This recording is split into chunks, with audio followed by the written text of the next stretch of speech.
We have ordered our naval units at sea in case any warships or military units from the naval force of America's terrorist army wants to jeopardize our commercial vessels or our combat vessels, that they must target those American warships or naval units. This president told the Iranian regime, enough, we're not going to permit this. We're going to defend our soldiers, our sailors, our airmen and Marines.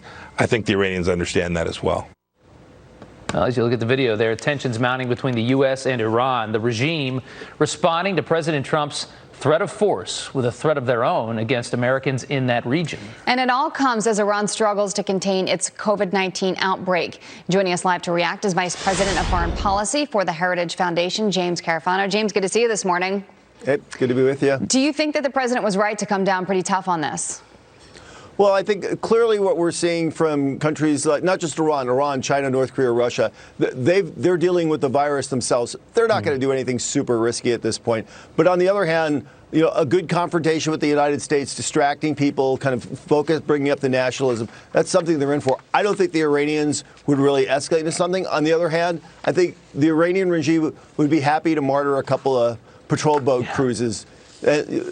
For them, they don't care. That would be fine. But I don't think they would escalate it into anything. That is an interesting point, that they would just sacrifice them to kind of build up support for the regime. Let's look at a tweet from Javad Zarif. That's the foreign minister. He's always good for an anti-American tweet. The U.S. military is hit by over 5,000 COVID-19 infections.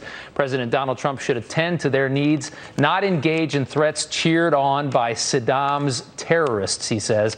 Also, U.S. forces have no business 7,000 miles away from home, provoking our sailors off of our own Persian Gulf shores. So when they're in international waters near Iran, they consider that a provocation, and they're saying that this is their response. What do you think? Yeah.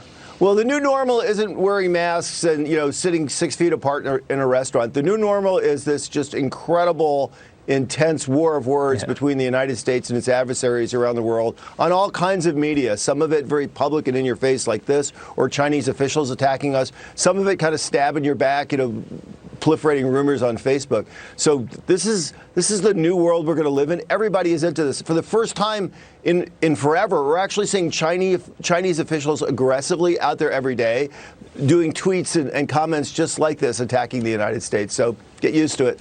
James, let's talk about the World Health Organization here for a second, because China is going to donate an additional $30 million to that organization. This comes after the U.S. halted funding. And if you take a look here at the contributions to the organization from 2018 to 2019, I mean, you can see there's a clear difference here in numbers. So, they're going to be adding an additional $30 million here, but they're still a lot shy of what the United States has contributed.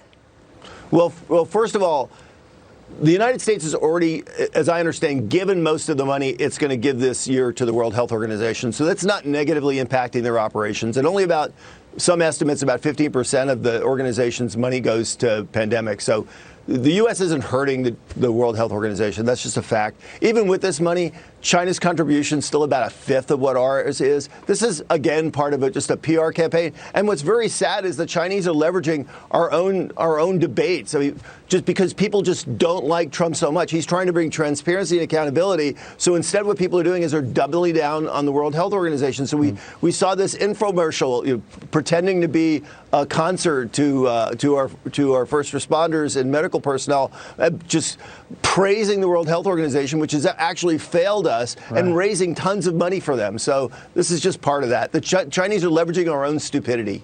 There was an interview with a woman from Taiwan talking about how well that country has done against this virus. And she actually credited the fact that they don't depend on the World Health Organization because they're not let into the organization as the reason why they did so well, saying that if they were with the WHO, they would have done worse. How embarrassing is that for that organization?